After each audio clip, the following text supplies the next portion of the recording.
turn to 139, Psalm 139, real quickly with me.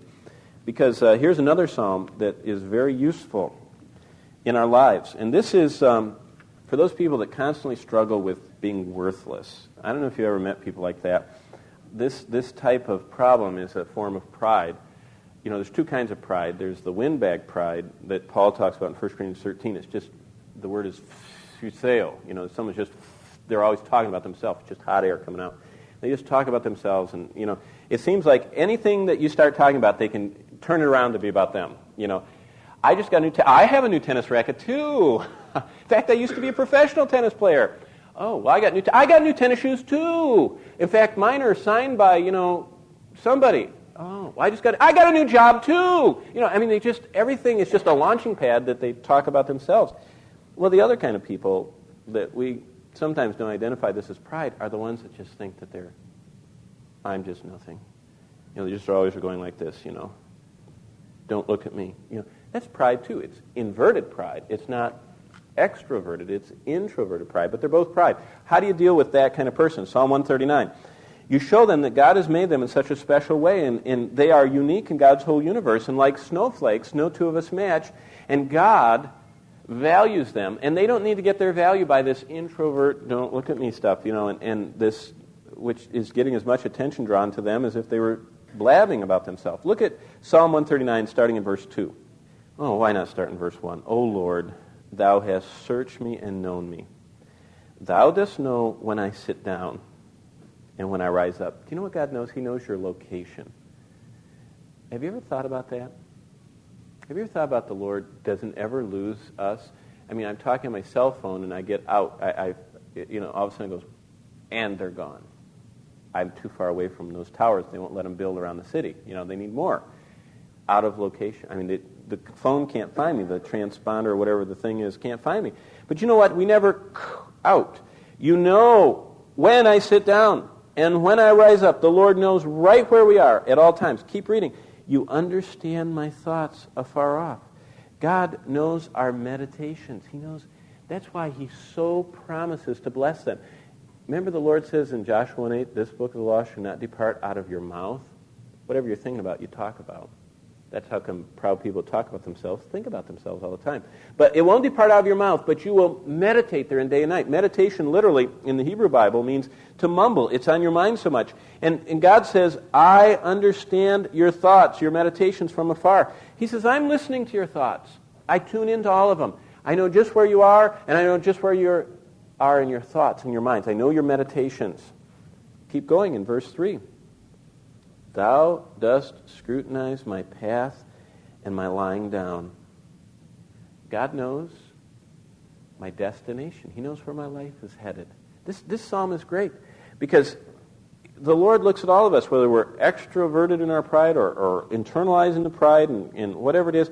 He's looking at us and he knows where that pathway is heading. And that's what this whole psalm is about. You're so special to God, he's made you in a special way. Don't ruin what he has started in your life.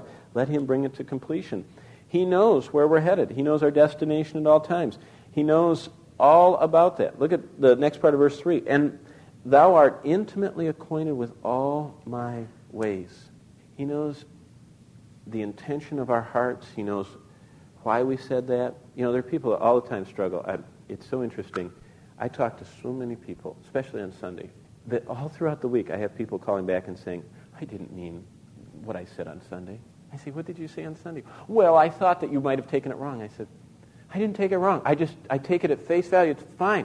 You know, I don't sit around and think, well, maybe they didn't mean anything nice by that. You know what I mean? And these people, they just labor over this, and they go, oh, you know, I'm afraid that I didn't say that right. Well, look at this. I'm intimately acquainted with all your ways, God said. You don't have to, I mean, if you come into a situation, you're coming up to someone and saying, I just want to say thank you for that. And if you go home and you say, maybe I wasn't smiling when I said thank you. Maybe they didn't take it right. Did you know you're wasting a lot of time? That you should believe the truth? That's what Philippians 4:8 says. It says that this grid is we should think about things that are true. We shouldn't always be worrying about that someone took it wrong. That's why they're not looking at me and smiling this week. I mean, people just labor under these things. And there's such a liberating knowledge of Psalm 139 that, God, you're acquainted with my ways. You know that I tried my hardest. You know that I was expressing your word as best as I could. And you take it, whether it's perfect or imperfect, and use it. And look at this, verse 4. Even before there is a word on my tongue, behold, O Lord, thou dost know it all. God knows our conversation at all times. Now, what's interesting, Samuel the prophet in the Old Testament, it says that he didn't let any of his words fall to the ground. I lived in New England long enough to know what the ground covered with leaves looks like. I mean, we used to have leaves. Well, any of you that ever lived in the East, you know, I mean, you can have 3 and 4 foot high or deep, just mounds of leaves. I mean, I don't know how those trees produce that many every year. It just seemed endless, and you get them all raked up, and then they blow in from your neighbor's yard, and you got to do it again. So what I used to do is I would wait till Christmas to rake my leaves, and I had shared them with all the neighbors because they were always coming in. No, not really. I actually had the kids rake them. But you know what? Samuel, it says, a lot of people, their mouths are like leaves. You know, their words, I mean, are like leaves from a maple tree. They're just going out, and they're just fluttering down. I mean, you ever meet some people? I was at Office Max last week, and I only had 5 minutes, and I was looking for a special color pen to write in my Bible a different color so that when I'm doing this study I can tell it's different than the other one. So I was looking at all the pen packages, and this man just came up and started talking to me. I think he would have talked to the paper reams. I mean, he just is one of those people who just talks all the time. I know there's something wrong with him, but he said, you know, that pen is a lot less at Office Depot. I went, thanks. And so I kept looking. He says, you're still going to buy it? I said, mm-hmm. Well, you know, the paper's a lot more expensive here, too. And he just started walking up and down the aisles talking. And it reminded me of this verse. There's not a word on my tongue, but you already know it all. But some of us just waste a lot of them. It's just like piles of leaves all over the ground. And you have to go back and rake them all up all the time. And what we should do is, look at this. You are intimately acquainted. You're intimately acquainted with my ways, and before there's a word on my tongue, you know it all together. God knows before we talk what we're going to say. And that's why the Psalms say, set a watch at the door of my mouth that I sin not against thee with my tongue.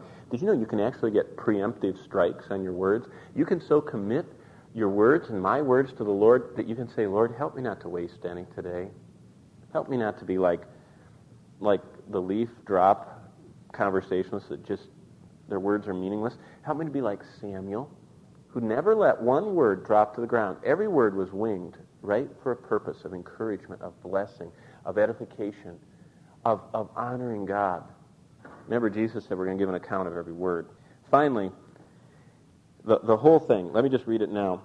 Verse 2, you know when I sit down, you know when I rise up, you know you understand my thoughts from afar, you scrutinize my path, you know my lying down, you're intimately acquainted with my ways. Before there's a word on my tongue, you already know it all. Verse 5, you've enclosed me behind, and before you've laid your hand on me.